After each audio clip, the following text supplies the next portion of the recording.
Hey guys, welcome back to the channel, and today we're gonna be reacting to. Reacting to my subscribers' K-pop opinions because you think Enhypen is a yoga pose. What? Okay. What? I got a question. Why are there I never far more heard global that. girl groups than boy groups? The global Oh, she switched up the voice. I don't like it. I don't like it I'm either. not used to her. Yeah. Who is this woman? It's a strange. It's a It's a stranger now. stranger. Uh-oh. music scene is a reflection of deeply ingrained Oh, so we're gonna get a different voice for question and a different voice for answer. Oh, she Wait, upgraded wait, wait, her wait, wait. Go stuff. back. Go She back. upgraded her stuff. Hold up, watch this. I got a question. Why are there far more global girl groups than boy groups? The global music scene is a reflection of deeply ingrained Oh. cultural biases and market mechanics. Girl groups thrive because they're palatable to a broader, less judgmental audience. Straight men will bump a female act's track without a second thought. Why? Because sexual appeal mixed with bops is a universal loophole. It's socially safe for guys to crush on a girl group. It doesn't threaten their masculinity. Meanwhile, boy groups get boxed into cringe territory. Seen as either too cheesy for straight dudes or too niche outside the die-hard fangirl bubble. The West's cold shoulder to boy bands isn't new. After the 90s and 2000s boy band craze, the genre became a punchline, overly polished, inauthentic and stuck in teeny bopper purgatory. Girl groups, though, they've rebranded as empowerment squads. Labels slap feminism light on them, market them as fierce, independent and relatable to everyone from teens to dads. Meanwhile, boy groups struggle to shake the stigma of being manufactured for screaming tweens. East Asia's obsession with boy groups highlights the cultural divide. K-pop boy bands like BTS break through Wow. globally, but they're exceptions, not the rule. Their success often hinges on hypervisual storytelling, intricate choreo, and tap. I don't know. She said there are exceptions, not the rule. But so how many girl groups have broken through? Blackpink. We have one boy group, one girl group. Only That's from it. K-pop? Yeah. Oh. So I don't know. I don't know if her argument is valid for me. I thought If when they say like the groups, the international groups, I'm thinking like Cat's Eye, XG. I thought she meant those kind of groups. We never seen a male version of that kind of group. Oh.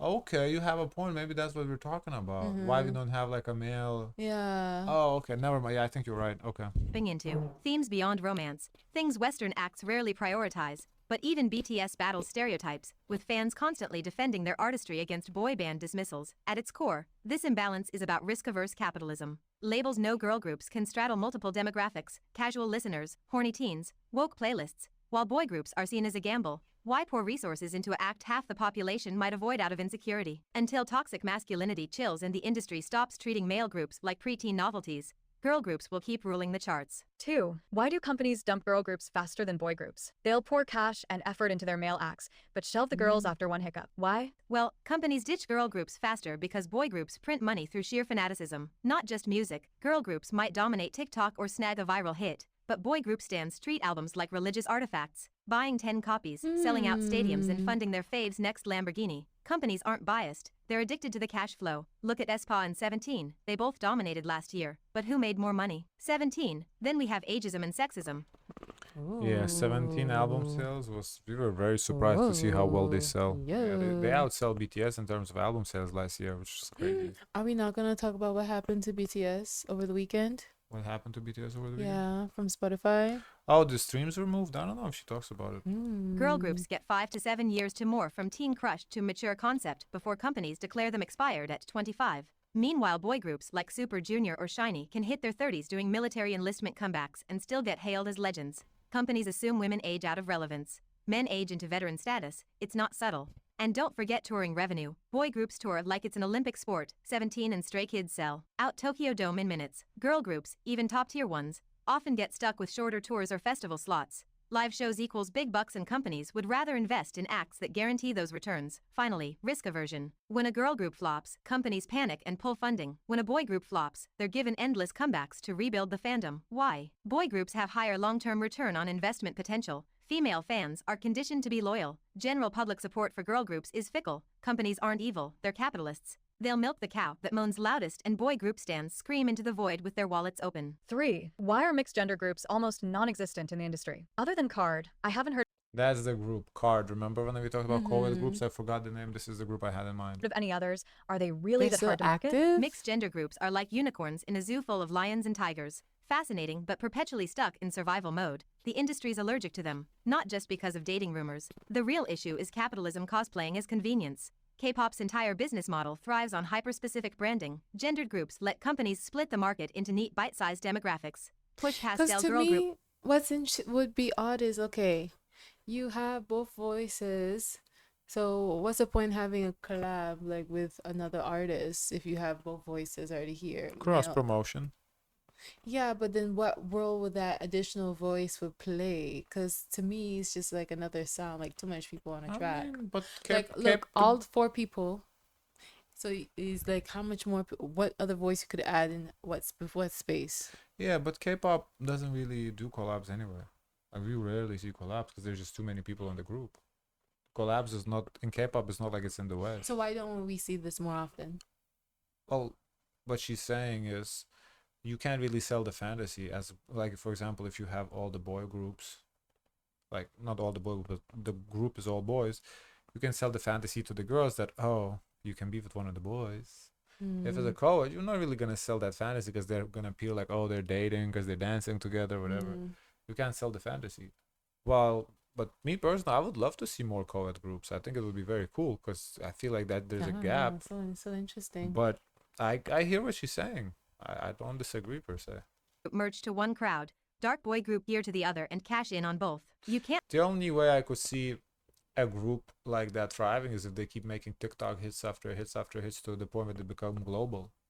You know, but that if they want to stay like in Korea, Korea is staying in Korea. You kind of thrive on that hyper fandom. You know, I don't know if it's easy to get a hyper fandom for co-ed group. Can't slot a co-ed group into those rigid categories without confusing the algorithm or, more importantly, the 14-year-old fan with a credit card. Then there's the parasocial pipeline. Single gender groups are fantasy factories. Fans don't just stan. They project entire rom-com plotlines onto their biases. Throw a mixed group into the mix and suddenly the delusional daydreams get awkward. Are they siblings? Lovers? Co-workers who low-key hate each other? Card sidestep this by leaning into the chill cousins you'd trust to pick you up at 2 a.m. vibe.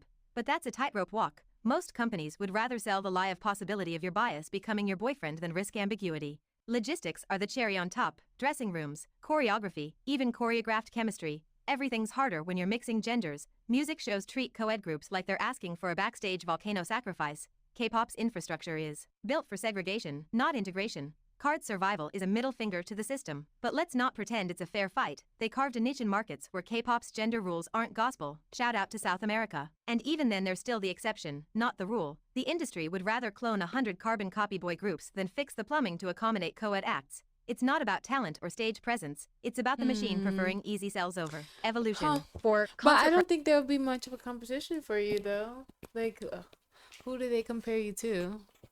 There's not really a Let's start a model. group.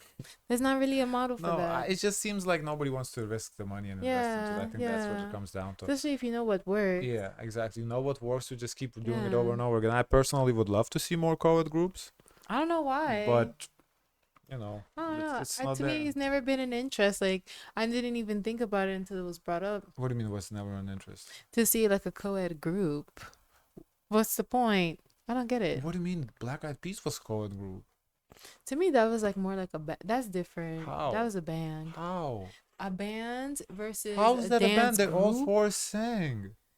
To me, I think it's more of a band. How? They all 4 members sang. That was a different vibe completely. Yes, it was, but why can't K-pop give that vibe too? If it's a band, sure. But it's not a band. It was never a band. Black Eyed Peas is It's not a a group. band. It's a group. To me, it was a band. How? group. What? Because who not played the everyone. instrument? There was people who played the instrument. Okay, There's so some who dance and some people Not play everybody the sang in the instruments. group. Okay, I don't know why you're trying to fight me. I'm just trying to say what I thought, what I feel like. I don't really look for Okay. it. And I feel like for Black Eyed Peas, I feel like even when I first saw them, they were already like at their highest level. I don't recall them. When did you first see them? The first song is "Where's the Love." Yeah, but And that was then- that very early. That was not their peak. So when was that then? That was 2002 or 3. So when did they start? Well, that to me, that's when they started in 02 That's, or 3. yeah, but they could have had other songs before that, but they never really popped off to me Oh, until I heard that. Fair song. enough, but their peak was more like 07 through 10. Mm-hmm. That was their peak. So they have grown since we first heard Where's the And Love. I think there's a difference because that group had like 2 girls. This one only had 1 girl. Well, co-ed doesn't mean all equal members. I know, but I don't look at them the same way. So what you're saying, you don't want more co-ed groups? No, I didn't say I don't So really what are look you for saying? it. I don't look for it. I look for it. I would like to see more. I don't look for it. I would be interested to see more. I feel like it's a cool concept, and there's a gap. If it's not profitable, yeah, it's not profitable. I I can't think comment you have on that. to look but at Black Eyed Peas to see what role everyone played, but it's not like how you see their. of over course, there. it's different. I'm just saying the concept has been successfully done before. Okay, what's another example? No doubt. Oh, a band. That's a band. A band. What do you mean a band?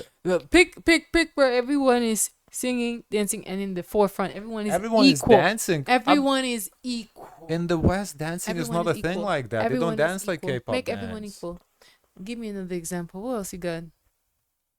Off the top of my head, Yeah. we talked about this in another video. We named a couple.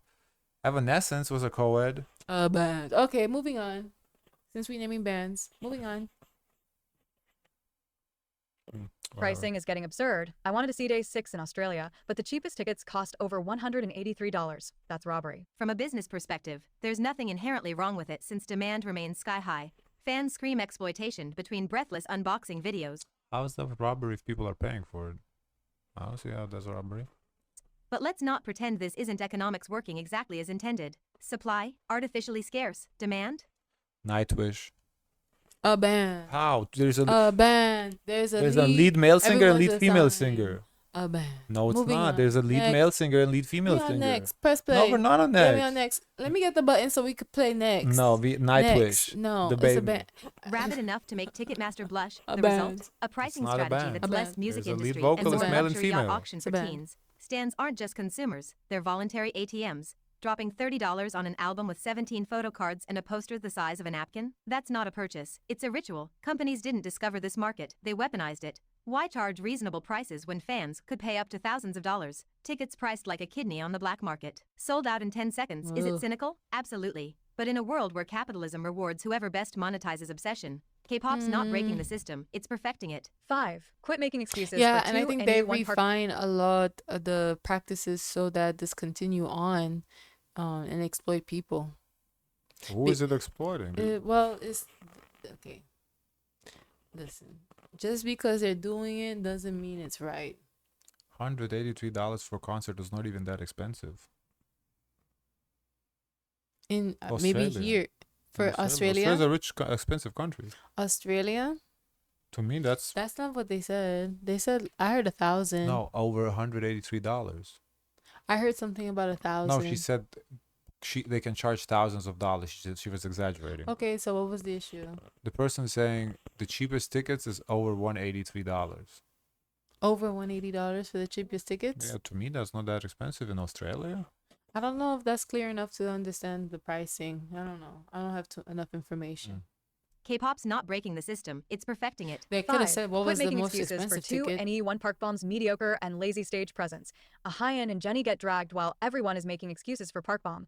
She's not the only person in the industry with health issues, but she sure acts like it. Her fans need to stop coddling and enabling a grown middle-aged woman. Shut up, Susan. The audacity to sit here and conflate temporary springs That's sad with a that they have lifelong to still perform even though they're not, feeling their best. incurable That's rough. illness like Park Bom's lymphedema is the kind of ignorance that makes me question if you've ever cracked open a biology textbook. Park Bom isn't out here popping aspirin for a headache. She's managing a condition that physically debilitates her, requires constant medication just to function and has no cure. But sure, reduce that to lazy. Stage presence because you're clearly allergic to critical thinking. Are you still salty about Park Bom's drug scandal from 2014? Her medication was illegal in South Korea, even though it's prescribed legally overseas. She got crucified as a drug addict for taking doctor-ordered meds to manage her Wow. illness, a stigma that's followed her for years. But go off about how Wow. she's playing victim. 6. Can you give me an example where fans actually won against a company? Easy, Luna. That boycott wasn't just successful. It was a nuclear detonation in an industry where fans rarely win. Orbitz didn't just #bully a company into an apology. They systematically dismantled BlackBerry Creative's entire operation, boycotting merch, streaming blackouts, flooding investor channels with evidence of mistreatment. They weaponized every tool in That's the the modern only fan time arsenal. they've The been result? successful in doing that. I see Well, other cases too as She well. just asked for one example, so she's giving one.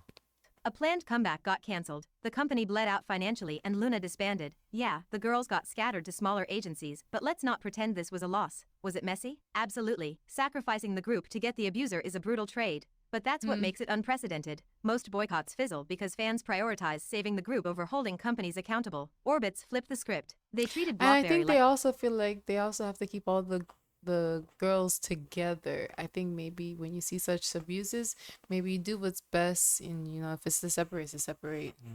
I just don't know if disbanding a group is a win to me. A winner would be like, oh, What do you mean? get an abuser out of there. Disbanding a group, that's who won. Well, then the abuser is unable to make profits with this group that they took time to develop. Yeah, but neither are the girls. Well, I don't think the girls want to stay under their abuser either. the toxic asset it was and forced a reset. 7.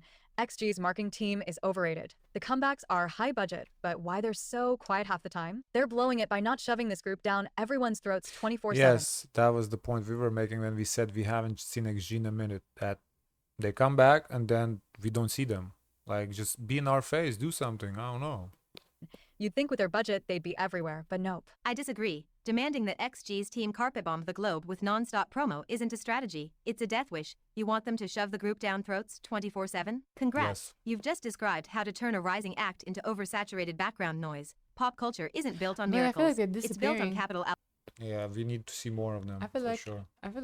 how long has it been now? Well, they a dropped something year? in November, but I Oh wow, I that was a long forgot. time ago. allocation. If XG blew their budget on one campaign, you'd be the first to scream tone-deaf cash grab when it I'm gonna flops. check their social Viral media. moments are lottery tickets, About what? not blueprints. know, 'cause I never BTS seen toured anything dive from venues them, for so half it's a like decade they're not before doing stadiums. anything? XG's trajectory? They're already lapping those timelines. But sure, let's cry lazy because they're not TikTok dancing on the moon yet. The I don't think lazy is the term. I think Why nobody's is everyone saying lazy? yeah, lazy. It's not lazy. It's just it could be done better. Like, yeah, just because it's not optimized doesn't mean it's lazy. It's just it's Yeah. done the wrong way. You need to optimize it and improve on it. Like, it doesn't Okay. have to be lazy. Well, they did post 9 hours ago. They are on the magazine for Switch magazine, and they did a cover shoot. And I guess they have a concert going on or a tour. Sales starts February 20th. Mm. So they're busy. slow periods you're whining about are called development. You think bangers like Shooting Star or Woke Up Get Cooked in a Microwave? Or that sharp, clean choreo materializes between Instagram stories? The drip feed of content like behind the scenes, covers and blogs isn't filler, it's cult. It's building apostles, not casual scrollers. And guess what? Fan armies forged slowly don't disband when the next shiny thing drops. You want global superstars overnight? Name one act that exploded sustainably without a decade of groundwork or industry nepotism. I'll wait. Flash in the pan acts burn cash, not legacies. XG's company isn't sitting I would say more so what they need is more like interviews, like, on the Oh, BuzzFeed, like Vogue. Vogue, yeah, that type of stuff. That's what we Yeah. want. Like, Mhm. because when Let's Film drops something, then we see them on the K-pop Spotify, that Yeah. channel. We see them on Vogue. Well, maybe not Vogue. I don't know about Vogue, but we see them on BuzzFeed. The puppy interview, the kitty interview, that type of stuff. That's what we kind of are asking Yeah. for, which doesn't even cost money. I think the magazines would be cool to do it too. I don't think I they think charge for it. They need someone on their team that could provide those connections Yeah. for them. Yeah, because they are a global group, so for them to get on like a BuzzFeed puppy interview, which is in English, and they're English speaker, and they are targeting English speaking Yeah. audience, I think that would be phenomenal. And that's what we mean, that we want more from them. It doesn't mean we want more music for him to drop an album every month. No, Yeah. nobody's saying that. It's just drop like an interview like that every week. So XG, we can see, XG is still here. Yeah, they exist. Yeah, that's what we mean. on stacks. They're avoiding the K-pop industrial And complex. maybe every week is an exaggeration, every 2 weeks, but you get the point. Once a month. Yeah, once a month. Maybe I think once a month you would still be saying where's XG. 2 weeks stops. Trap of debuting 12 groups a year to see what sticks. Steady growth means avoiding creative bankruptcy. You think fans want a group milked dry by 2026 or one that evolves, refines, and owns their lane? Could their marketing tighten up? Absolutely. But screaming do more without nuance is like yelling at a chef to just add more salt until the dish is inedible. 8. So Mnet has announced Boys Planet Or hire a new chef that can make with the same amount of salt, make something better. Season 2. But shouldn't it have been Girls Planet 2 this time? I don't understand why they skipped it. Mnet's pivot to Boys Planet 2 instead of a female-focused season isn't exactly shocking when you dissect their current lineup and revenue priorities. ZB1's disbanding in a year. So Mnet's staring down a boy group shaved hole in their income. Oh. Why gamble on another girl group when they've Kepler and just launched Isna from Island 2? Doubling down on girl debuts would risk cannibalizing attention and resources, especially when the company's girl group roster is already active and theoretically sustainable. The whole alternating genders pattern for survival shows was always a loose guideline, not a rule. Okay. Interesting. Okay. Guys, of course, let us know your thoughts. Don't forget to like, comment, and subscribe. Join the Discord. And as always, share as much kindness as possible.